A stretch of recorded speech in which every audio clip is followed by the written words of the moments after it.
Okay.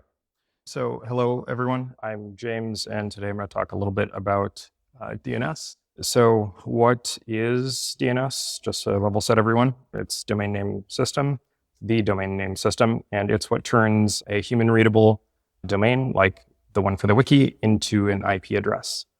And it's something that we perhaps use every day, but probably don't think about every day. But I've learned that it's sometimes good to think about these things. So let's give an example of doing a recursive resolution on wiki.mesh.nycmesh.net. So first off, the person with a web browser reaches out to a recursive resolver, and the resolver will try to work from right to left on the domain name.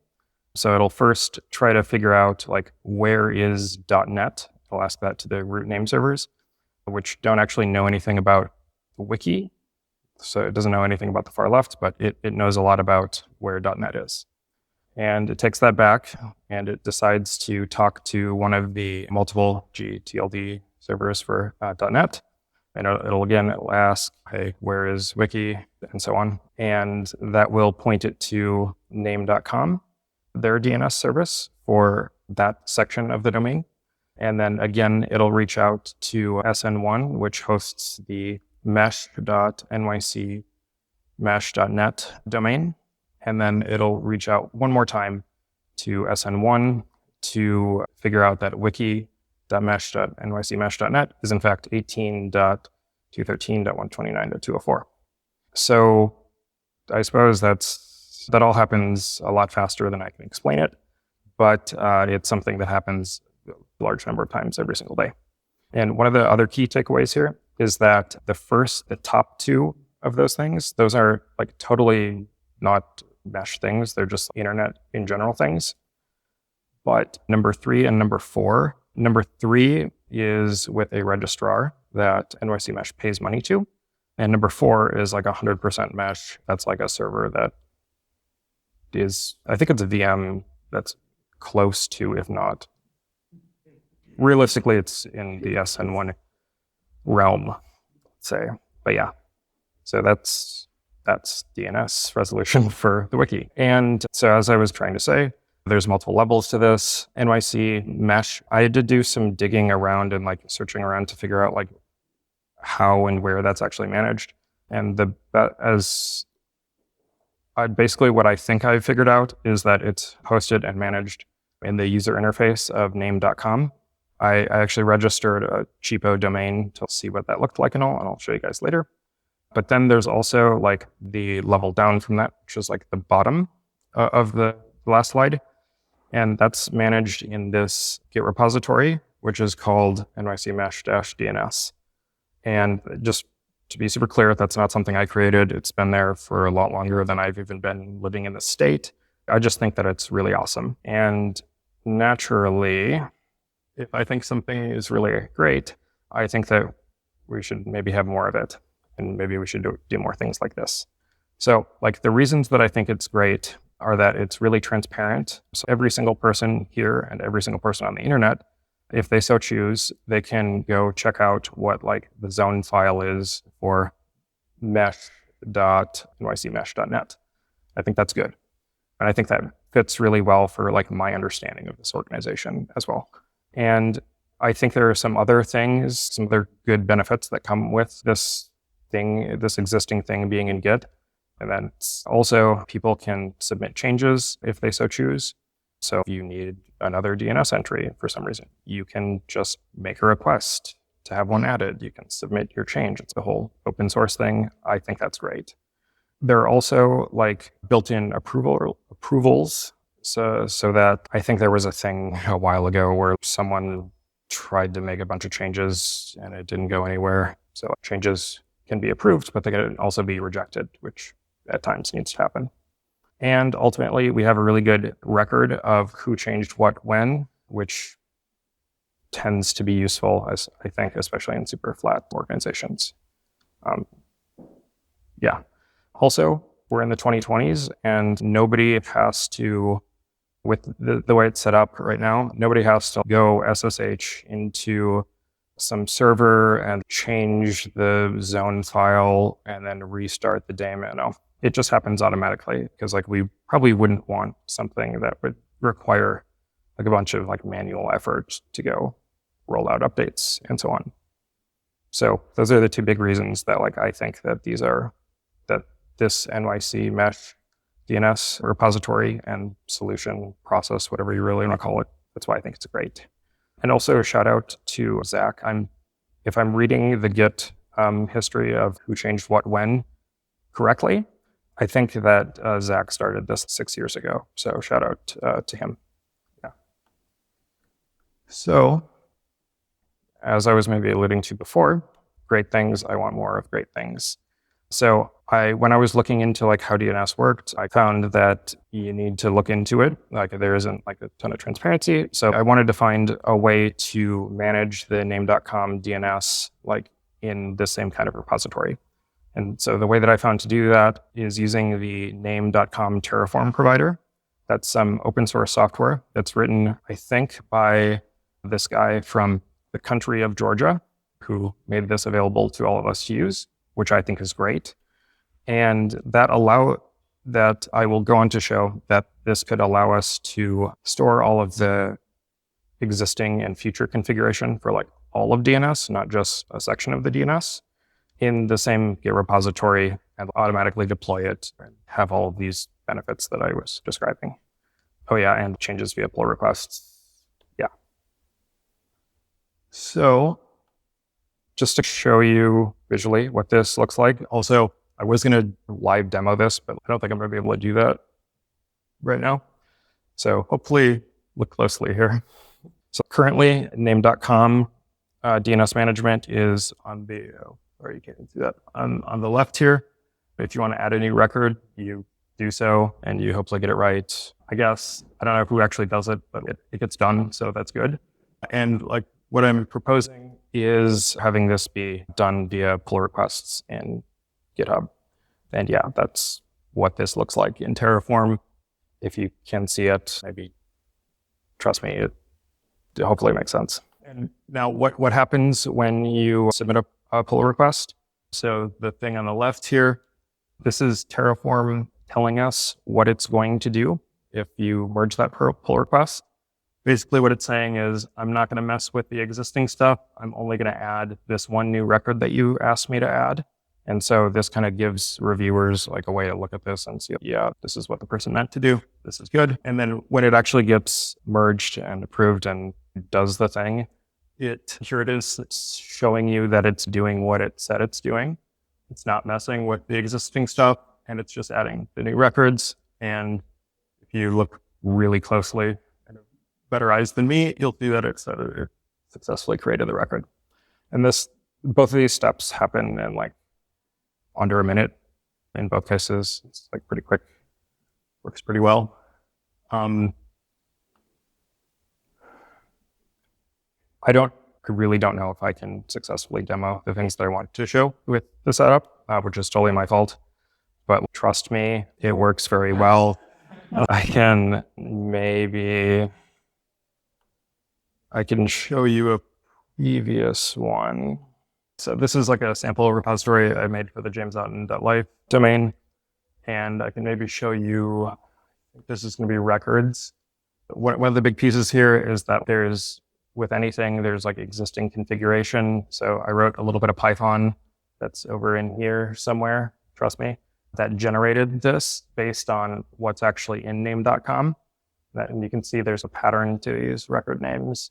And then I also added other stuff and made changes to stuff after that as well. And yeah, it works. It does the thing. Yeah.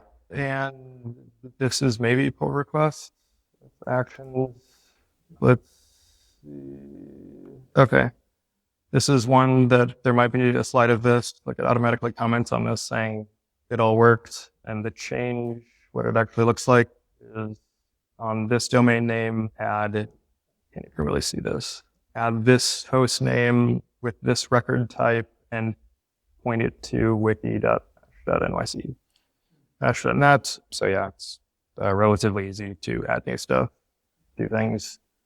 Yeah, and this is publicly available. You can all go look at this. I'll drop the slides so that you guys can actually see it.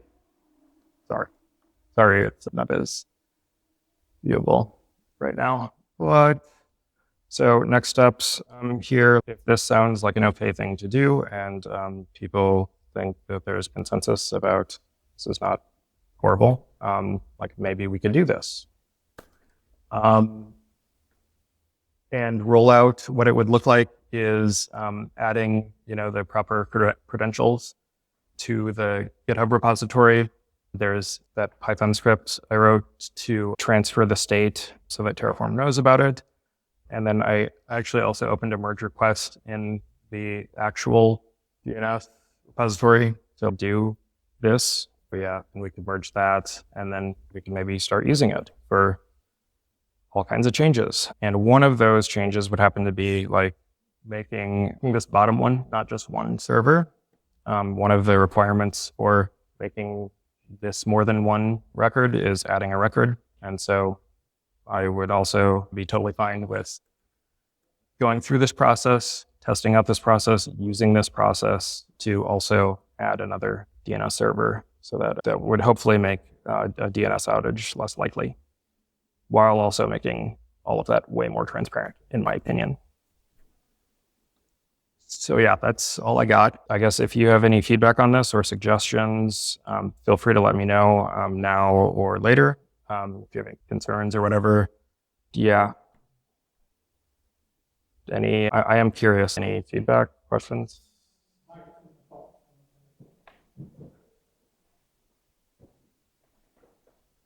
Thank you.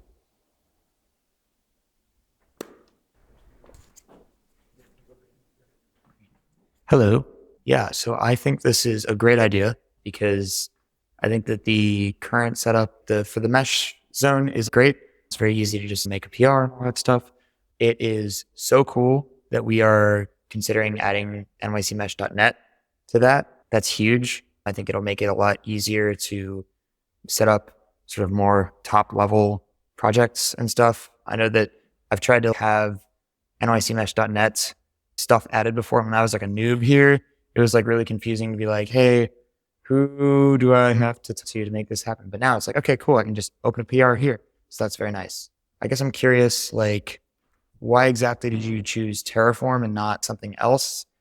I think Terraform's pretty sweet. I'm just curious if you have any specific strong opinions about that. Yeah, so basically that means that I have to write less code, even though, to be totally honest with you, I already wrote the Python to do 90% of this. And then I realized, oh, why am I not using Terraform? Why did I not search and see that there's already a thing to do the thing that I want to do after spending an hour on it, 2 hours, 3 hours, whatever. So yeah, but I think, yeah, time savings, maintainability, and also like on some level, I'm not sure that I want to write the code that like really is responsible for this, like writing the script to generate a thing for the human to look at and review.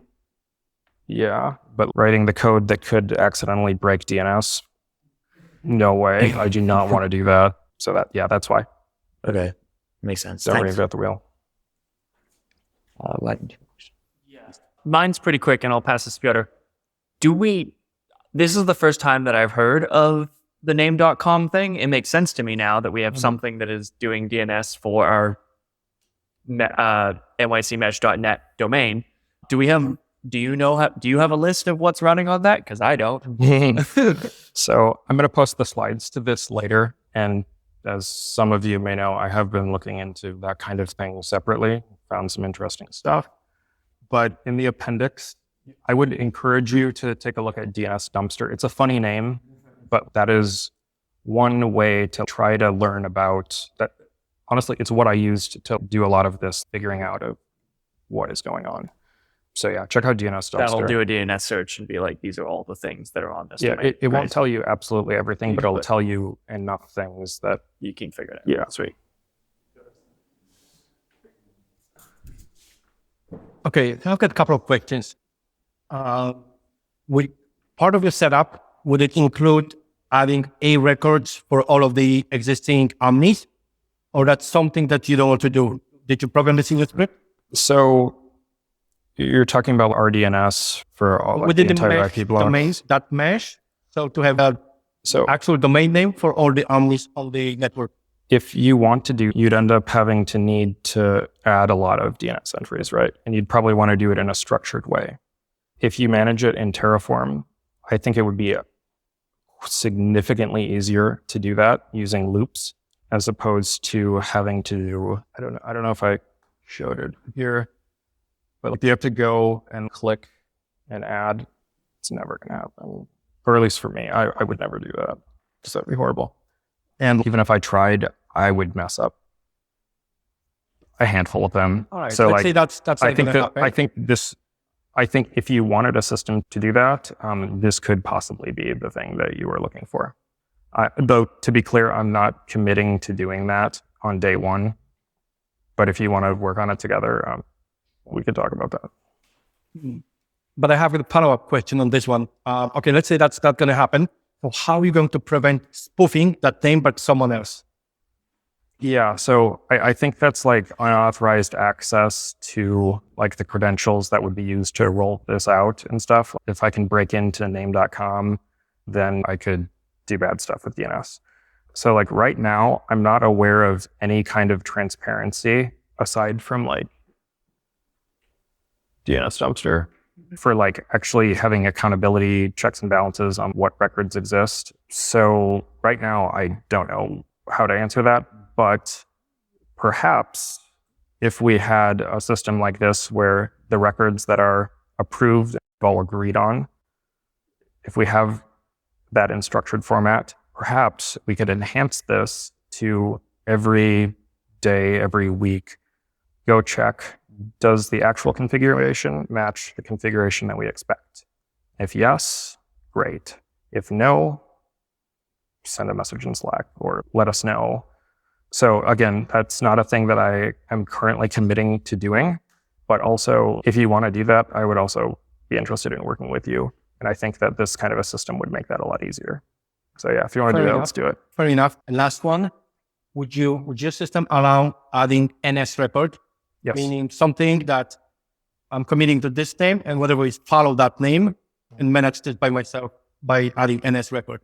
Absolutely. There's currently one NS record for mesh.nycmesh.net that's pointed at the IP of this server.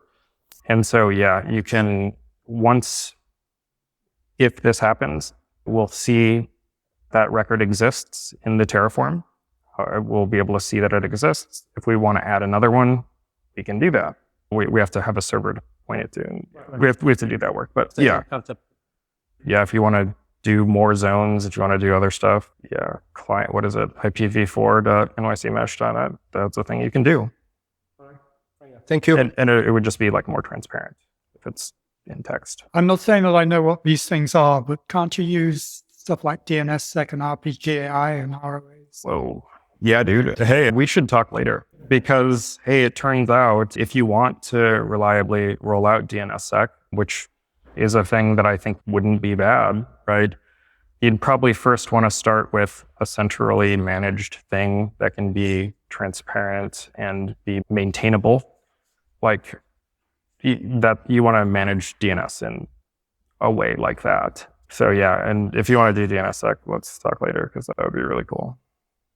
And I think that would be a good thing for the mesh.